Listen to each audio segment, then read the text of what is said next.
Let's welcome in Alan Dershowitz now to talk about everything that's happened at the Supreme Court today. Of course, Alan is a professor emeritus at Harvard Law School and is the author of Electile Dysfunction, a guide for unaroused voters. And Alan, as always, it's great to talk to you.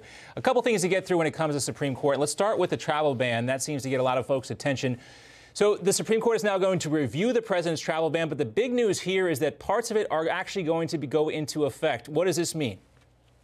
Well, it's, as I suggested months ago, the Supreme Court is going to make a distinction between people who have connections to the United States, who have certain rights, green card holders, refugees who have relatives in the United States on the one hand, and people who have never had any connection to the United States on the other. And I predicted that the court would come out differently on those two categories of people. President Trump disagreed with me and said he really thinks he should have reinstated the first travel ban, which didn't make that distinction. So I think the Supreme Court's decision today tells us that the court's going to base the case on what's called standing.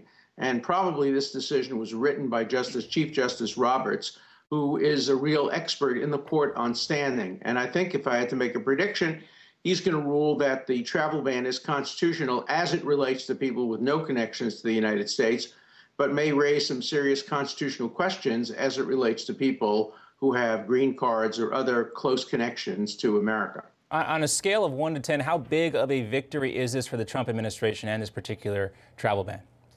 It's a 7, probably, and it's impossible to know how the court will ultimately come out, and whether it becomes a 5 or an 8, I think will depend on the weeds, when the Supreme Court gets into the weeds on specific things. But I think it shows two things: that the academics who said it would be struck down as completely unconstitutional were wrong, and that President Trump, who said that the first ban was no different than the second ban, is also wrong. That this is a decision that really validates the middle and the centrists like me and others who said that part of the ban would be upheld and part of the ban would not be.